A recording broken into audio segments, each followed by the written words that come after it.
Okay, so now we're going to expand this basic Ricardian model just a little bit, obviously by introducing trade. So now, instead of having just one country, we're going to have two. All the other assumptions basically remain the same. So we saw in the previous topic that in the absence of international trade, the relative prices of goods were equal to their relative unit labour requirements. By introducing international trade, we want to see how that affects this situation. So as I said before, same initial assumptions as before. Okay, we've only got one factor of production, labour. We've got two goods. We'll keep the wheat and yogurt thing going. But now we just add another country, right? And keeping with the textbook, I'm just going to denote anytime I'm talking about the foreign market, I'm just going to use an asterisk. Home is without the asterisk, and foreign country is the asterisk. I'm also going to make another assumption here. You don't have to make this assumption. You could tell the same story if you flipped it around, but we'll just state a position here, and that's simply that the relative labour requirements, the relative ratio of the labour requirements for the home country is less than the relative labour requirements for the foreign country. So what do I mean by that? Well, I'll just pop all of this up here. What I'm saying here, and I'll use some numbers just to make it a little bit easier. In the foreign country, let's assume it takes 3 hours to produce a litre of yogurt, 6 hours to produce a kilo of wheat. So here, number one, in terms of the absolute advantage, home has an advantage, okay? Because remember, it only took 2 hours to produce a litre of yogurt and only 1 hour to produce a kilo of wheat. But that, of course, is not the important bit. It's useful here because what we can show is that even though home has an absolute advantage, it's still not going to produce both goods. It's going to specialise, yeah. But in terms of this, the ratio of the labour requirements in the previous one, remember it was it took 1 hour for a kilo of wheat. That's 1 divided by the labour requirements for a litre of yogurt. So it was 2 hours. So it was 1 on 2. So in the previous example, this was half, but of course in this one it equals, sorry about my writing, 6 on 3 equals 2. All right. So in other words, the relative ratio labour requirements was a half for the home country. It's 2 for the foreign country. That's reflected, of course, in the steeper slope, if you like, for in terms of their production possibilities. So in other words, if they devoted all of their labour to yogurt, they could produce that amount. All of their labour to wheat, they could produce that amount, or a variation in between. Okay, so now we want to move back to, we want to look at determining relative prices. Of course, the relative prices are going to be determined by the relative supply and demand. So we had a little look at relative supply for one country before. Now we want to sort of reintroduce this, but of course we're including supply from the foreign country as well. As a result of that, the horizontal axis is going to change a bit, whereas in the previous model with just the one country, it was just the absolute quantity, if you like, of wheat. But remember, what we're trying to do here is we've got, this doesn't change, we've still got the relative price of wheat with respect to yogurt there. But now what we want to do is we kind of want to squish a few diagrams into one. So now in order to look at the quantities, we've got to think about the foreign countries' quantities as well. So what we're going to look at here, we've got the relative price of wheat and we've got the relative quantity of wheat. You can see the relative quantity is the sum of both the home and foreign countries' quantities of wheat divided by the sum of the quantities produced of yogurt. So just bear that in mind because it doesn't, as I'll explain in a sec, it does change how you interpret this diagram a little bit. Excuse me. Okay, so remember before that if the relative price dropped below a half, there's no supply of wheat, right? At all. So in other words, home produces only yogurt and foreign only produces yogurt. And that is true So remember, in other words, zero here isn't zero production of anything, okay? It's simply a zero production of wheat. So this bit here is zero, yeah? Up to the point where the price is now equal to half. Remember, that's the relative labour requirements, or the ratio of the labour requirements for home country. And we said before that basically if the prices are half, then they're kind of indifferent because it's the relative price is the same as the labour requirements. They will produce some of each. Okay, some wheat. So in other words, we now start to get some positive production of wheat, but without demand. We don't know exactly how much, but it'll be somewhere between sort of here and sort of here, right? But still, there is no production of wheat from the foreign country, right? Because that price, the price of a half, is way below the price that they would need to start producing yogurt. To start producing wheat. Okay, so their production of wheat is still zero. This is all at this stage. This is all home country. Then the supply curve, which was perfectly elastic at that price, if the price goes above a half, then you get this vertical part here. Now, why is it vertical? Well, it's vertical because, number one, home is going to only produce wheat, right? But it can't produce any more. It's specialising in wheat. It's spending, 1,000 hours. I think it's spending all of its 1,000 hours on wheat. It's got nothing left, right? So in other words, as the price goes up, it can't produce any more wheat, but the price is still too low for the foreign country to start thinking about producing wheat. So it's still specialising in yogurt.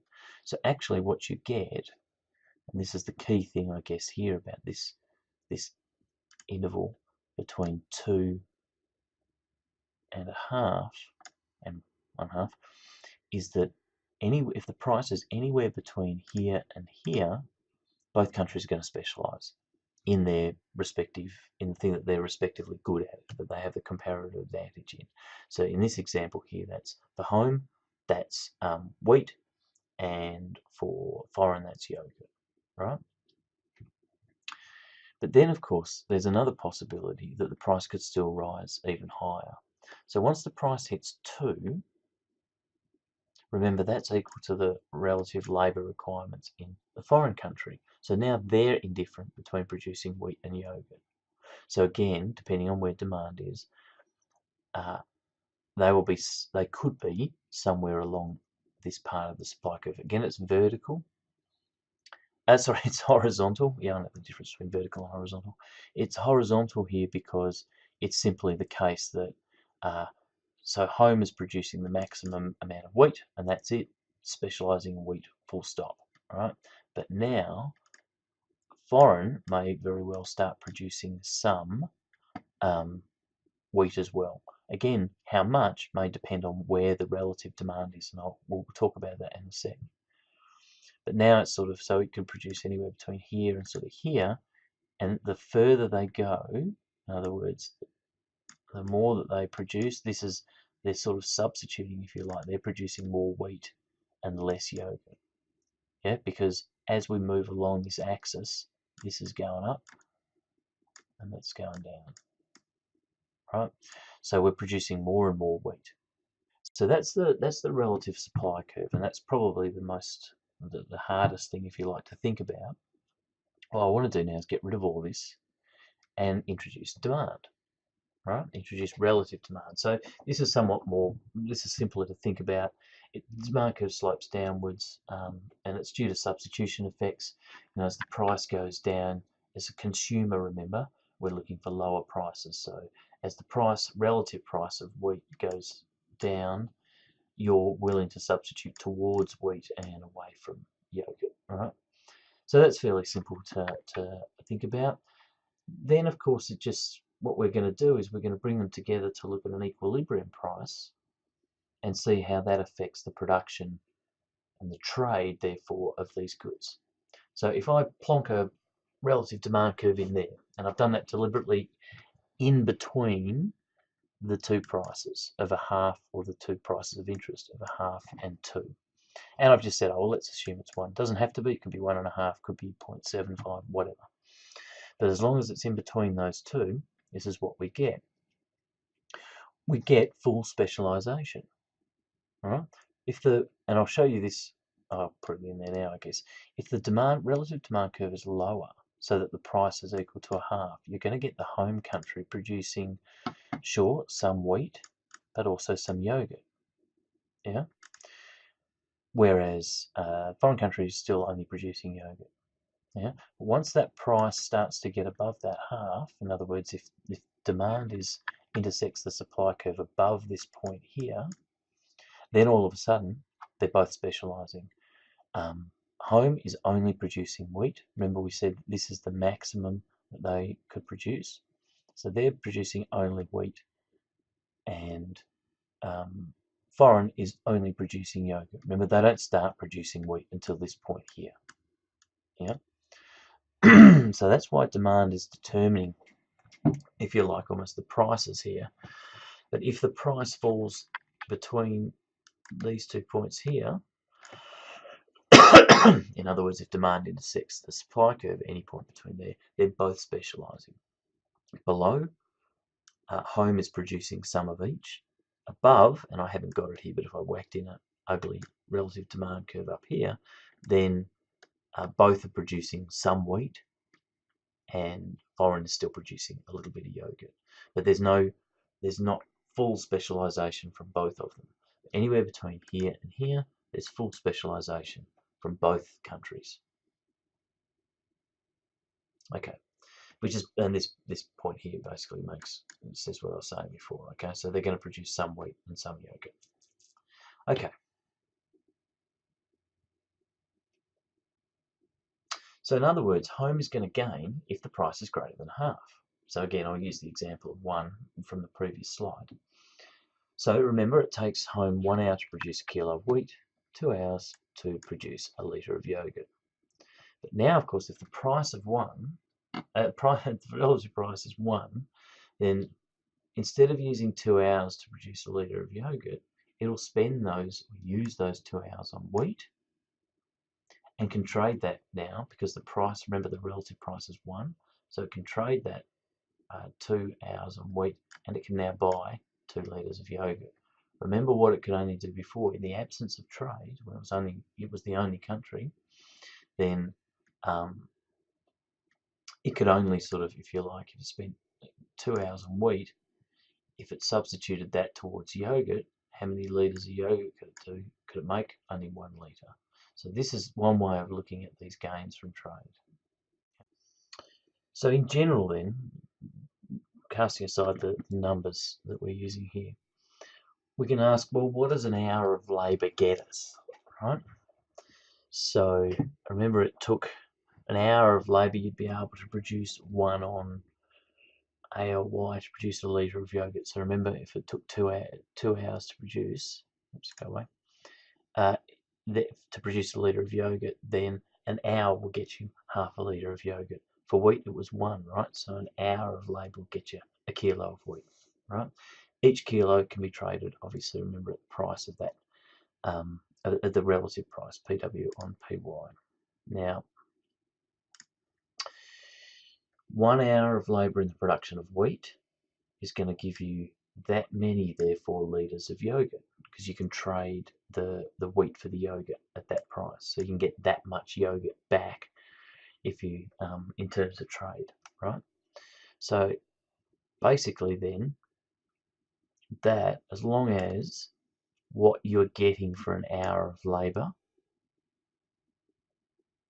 is greater than what you get for an hour of yogurt, then you're going to gain.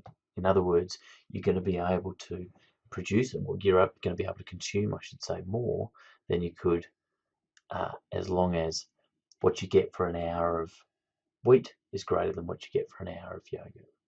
Now I can take all of this here, rearrange it to get this. So the relative price of wheat is greater than the relative labour requirements of wheat for yogurt. And of course, if both specialise, remember, this is obviously from homes, well, the price is the price, but This is from home's perspective. The same is true for foreign. So if both specialise, then this by definition is going to occur. Another way of sort of looking at it, it's a bit simplistic, but another way of looking at it is to change, if you like, before we were looking at production possibilities, and that, remember, for foreign, that was this black line here, where if they produced all yogurt, they could produce that quantity, and if they produced all wheat, they could produce that quantity, and ditto for home, that quantity of yogurt or that quantity of wheat if they specialised in either of those. So they were, when you're not trading and you're producing or consuming, I should say, everything that you're producing, then they're your possibilities, those blue shaded areas. But of course, by trading, you're expanding your consumption possibilities. You're not expanding your production possibilities. You can still only produce, even if you're specialising. You can see here that home can't actually physically produce any more than it could before at its maximum, and the foreign country couldn't produce any more yogurt than it could at its maximum. But now with trade, your consumption possibilities are a lot greater. You can see here the consumption possibilities for the foreign country in terms of what they could consume in terms of wheat and yogurt has risen, and of course that is true for home as well. In other words, they can have, by specialising in wheat, they can consume more wheat and or more yogurt, and ditto for foreign.